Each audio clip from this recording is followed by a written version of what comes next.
imaginez ce paysage sonore. Oui, parce qu'on peut imaginer un son. Imaginez ce paysage sonore. Moi, ça me fait penser à mon village chez moi en Bretagne. Imaginez les petits bateaux de pêche, les falaises, le granit, les petites criques, les oiseaux de mer, les cormorans, les fous de bassin, et bien sûr l'océan et les vagues. Alors vous l'avez compris, je suis venu pour vous parler de vagues.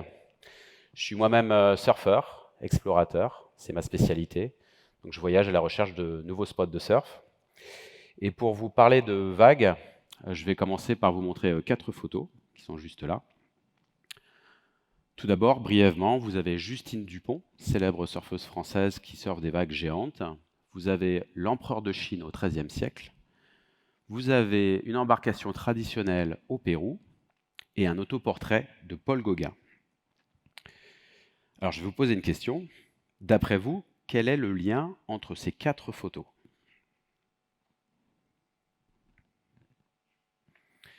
Alors évidemment, il y a plusieurs liens possibles. Moi, il y a un lien que je veux mettre en avant aujourd'hui pour vous. C'est l'hydrodiversité. Vous connaissez tous la biodiversité. C'est la variété des espèces animales, végétales, les êtres vivants d'une manière générale. Mais les vagues ne sont pas incluses dans cette notion. On dit souvent que les vagues viennent mourir sur les plages, comme si elles étaient vivantes, mais elles ne sont pas vivantes. Elles sont mouvantes, elles hébergent la vie, mais elles ne sont pas considérées dans la biodiversité.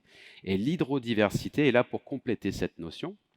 L'hydrodiversité, c'est la variété des milieux aquatiques en mouvement.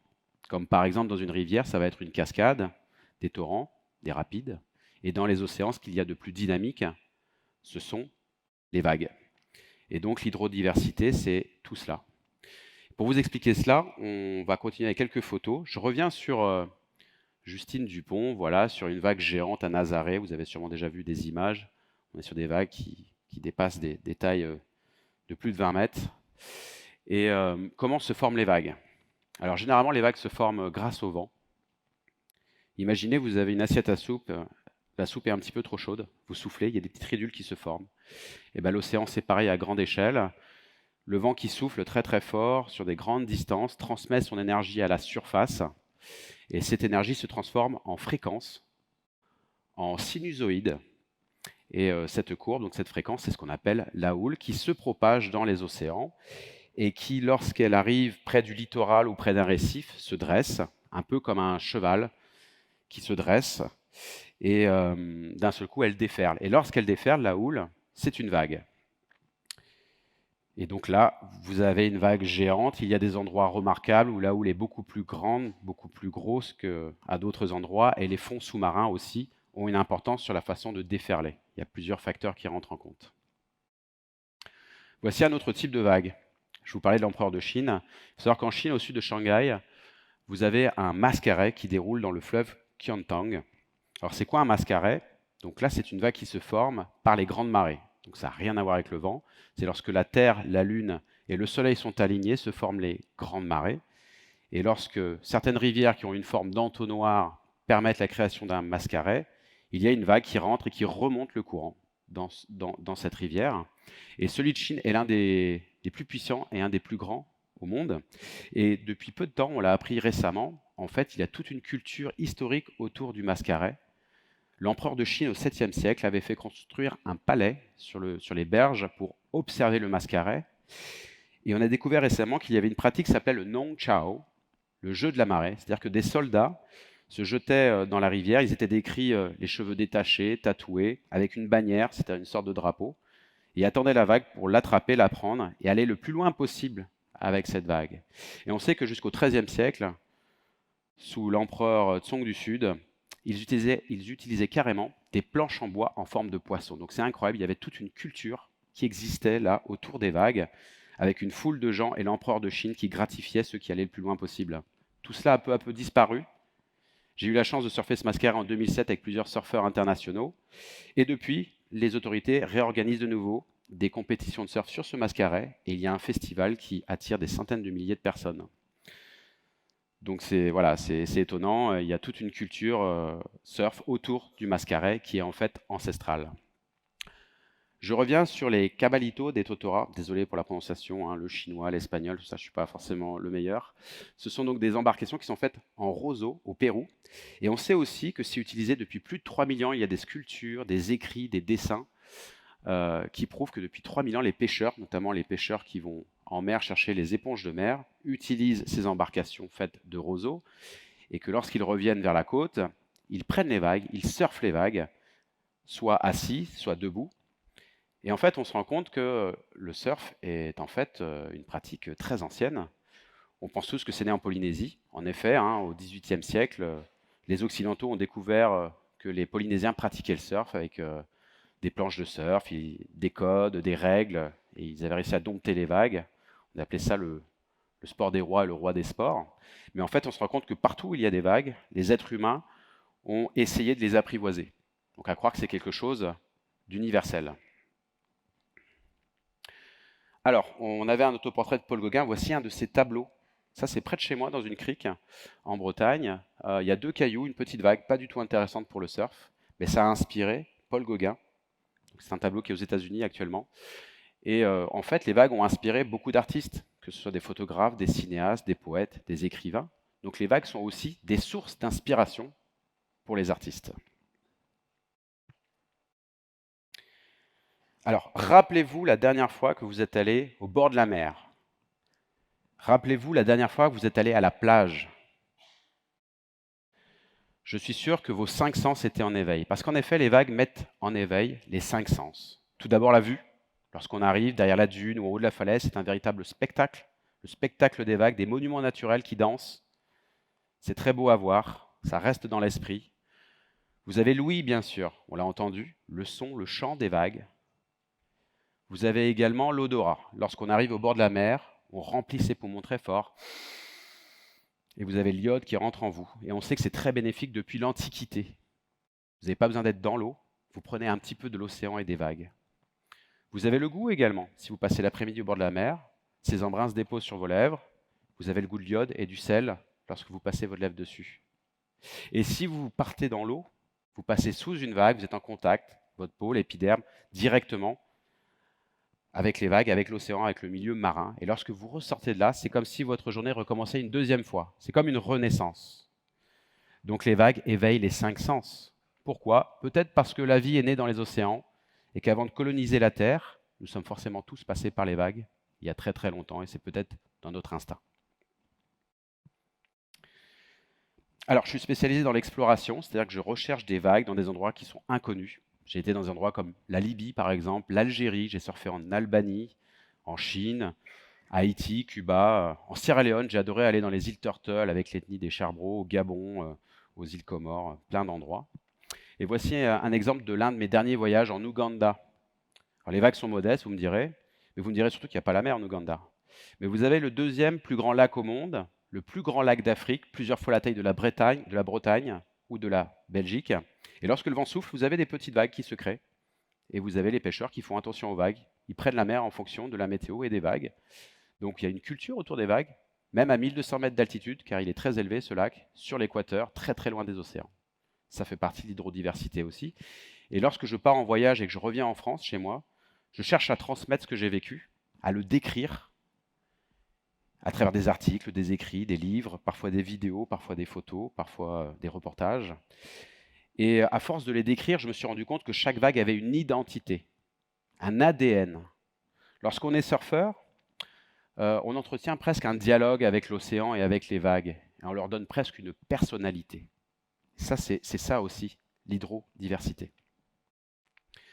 Ces vagues, elles sont importantes pour les surfeurs, bien sûr, mais ça reste que du divertissement. Mais d'abord, les vagues sont très importantes pour l'environnement. Elles viennent oxygéner le milieu marin. Lorsqu'on regarde des vagues, il y a beaucoup de vie dans les vagues, sous les vagues, sur les vagues. Les vagues retournent le sable, font sortir des petits coquillages qui attirent des poissons, d'autres poissons, des oiseaux. Il y a toute une vie. C'est très important. Par exemple, ici, vous voyez un orque qui utilise la force des vagues pour se hisser sur le sable, attraper sa proie et repartir avec le backwash, le ressac. Toute une technique grâce aux vagues, avec les vagues. Les gens qui connaissent les tropiques savent que dans un atoll, autour d'une barrière de corail, les zones exposées à la houle sont plus oxygénées, il y a beaucoup plus de corail, il est beaucoup plus dense, beaucoup plus développé. Donc c'est très important pour l'environnement, l'hydrodiversité. Mais aussi, voilà, par exemple, dans les années 30, lorsqu'il y a eu les congés payés, les Français ont commencé à découvrir de plus en plus leur littoral, et les bains de mer et donc les vagues aussi. Et il y a tout un tourisme qui existe depuis presque 100 ans, de gens qui viennent observer les vagues à Biarritz, à Quiberon, à La Torche, à Nazaré, à Hawaï, beaucoup d'endroits. Donc tout ça, c'est une économie en fait. Donc il y a une vision économique des choses autour des vagues. Les sports de glisse, bien sûr, hein, l'industrie du surf, les combinaisons, la crème solaire, le tourisme du surf et des sports de glisse. Et puis peut-être que demain, on fera de l'énergie aussi, de l'hydrogène ou de l'électricité avec des fermes à vagues, des fermes houlomotrices. C'est en expérimentation. Mais malgré tous ces bienfaits qu'on a pu voir pour les vagues, en fait, nombreuses sont menacées.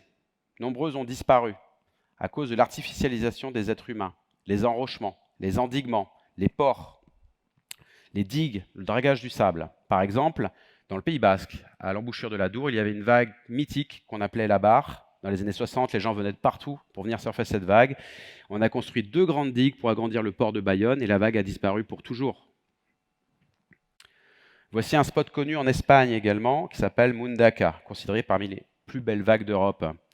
Il y a une vingtaine d'années, on a pompé tout le sable, 300 000 mètres cubes de sable, pour les déplacer sur une autre plage. La vague a disparu, alors que les championnats du monde passaient là-bas, sur ce spot. C'était un choc pour les communautés locales. Elles ont décidé de réagir. Heureusement, le sable s'est reconstitué, la nature a réinstallé la vague, et ils ont créé une réserve de vagues, un périmètre où on décide de préserver les vagues. C'est un outil de préservation. Ces 2-3 dernières années, on a tous eu un peu plus de temps. J'ai eu un peu plus de temps pour m'occuper, me pencher sur les vagues autour de chez moi plutôt que d'aller très très loin, en Bretagne, en France. Et puis en cherchant un peu, je me rends compte que la France est une championne, la championne du monde de l'hydrodiversité. Regardez, la 2e plus grande aire maritime au monde, 11 millions de kilomètres carrés, avec des territoires en Polynésie, dans les terres australes, antarctiques, aux Antilles, en Méditerranée, à Saint-Pierre-et-Miquelon, autour de Madagascar, les îles Éparses, et puis bien sûr Tahiti, Nouméa. Voilà, la France est presque partout et c'est une diversité exceptionnelle. Et je me suis dit qu'il était important de mettre en avant cette hydrodiversité. Et j'ai donc décidé de créer une association pour promouvoir et préserver ces vagues, notamment chez moi. À Saint-Pierre-Quiberon, j'ai approché la mairie, je leur ai proposé de créer la première réserve de vagues en France. Donc on a créé un dossier, on a eu un vote au conseil municipal, c'était adopté et déclaré d'utilité publique. Donc pour la première fois en France, on reconnaît l'hydrodiversité comme étant légitime et à préserver.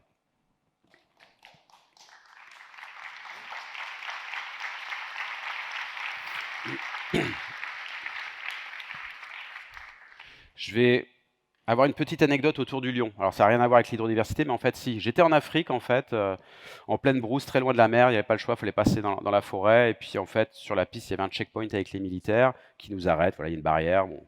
Et ils nous disent, j'étais avec des amis qui surfaient, ils nous disent, c'est quoi que vous avez sur le toit de la voiture? Je leur dis des planches de surf, ils nous disent c'est interdit. Ok, c'est interdit.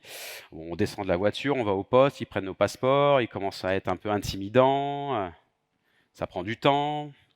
Je vais voir le plus gradé des militaires, je lui explique, je sors les planches de surf, voilà, je lui dis voilà, c'est pour aller se mettre debout sur les vagues, quoi.